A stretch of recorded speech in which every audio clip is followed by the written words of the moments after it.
So this brings us to Saint Pierre, and this is a daughter house to Cluny. It's a monastery begun by Abbot Durandus and established with gifts from pilgrims and noble benefactors. But what we're looking at is not the church, but rather the cloister right now. And the cloister is the oldest part of the church. Here we see a great deal of simplification. There's a doctor of the church called Saint Bernard.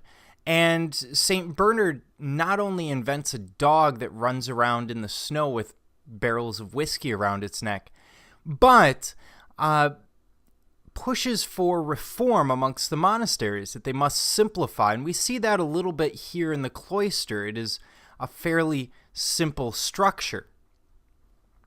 But we have a series of images that make this very interesting. On the piers, the columns in the corners here, we see images of the apostles.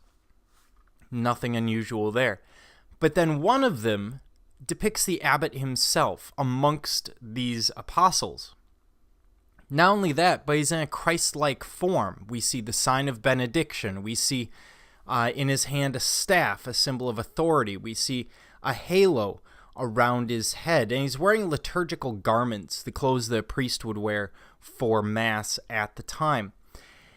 And this is tricky because he's placing himself, or his monks are placing him, amongst a greater hierarchy. This is not simply depicting someone as a saint and saying that they live a good life. This is depicting them amongst the apostles, one level up in that hierarchy of the church. But this isn't the only interesting aspect of Saint Pierre. More interestingly, we have the south portal. And this is the south doorway to the church itself, as well as the public door to the monastery. Now, St. Bernard was not one for art in the monasteries, but this he will accept because it acts very much like marketing. This recalls Roman triumphal arches, and we see a sculptural program that will function like a billboard. And this arch that the sculpture is in is called a tympanum. Tympanum.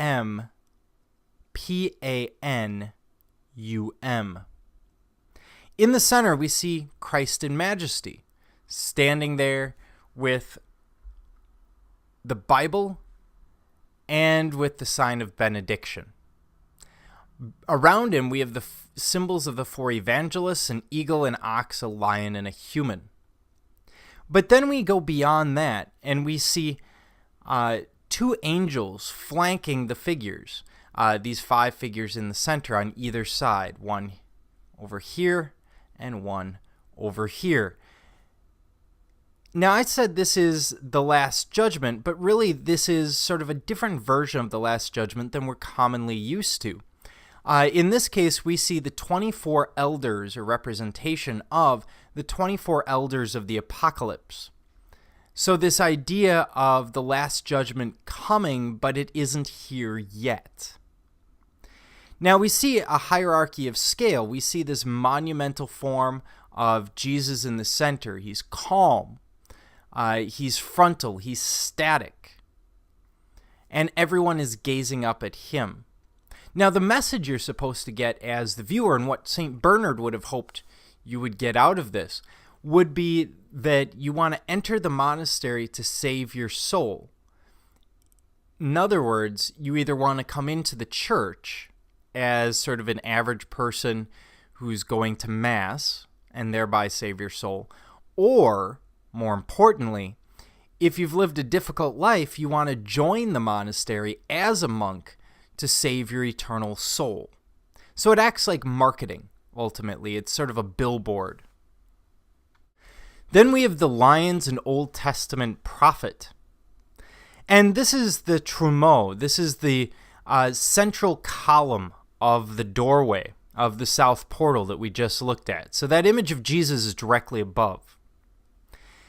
And here we see some form of prophet, probably Jeremiah or Isaiah, holding a scroll with his prophetic vision. And we see lions, fiercely courageous animals often associated with kings and barons. In this case, they may be the church's protector as well. And this is the epitome of the Romanesque style. Here we see the figure elongated, twisted, exaggerated, but confined to the space. You'll see he's doesn't look like he can actually step off the column. He's clearly just part of it. And he's been stretched out to get across this sense of passion, but also to make him look more a part of that column, to make him fit in more. The animation of the body is intended to illustrate the passionate nature of the prophet. And here they would have been writing particularly emotional passages, Jeremiah and Isaiah speaking of the coming of Jesus. Although when it comes to that sort of energy that they're trying to get across, it kind of looks like he needs to go potty as well.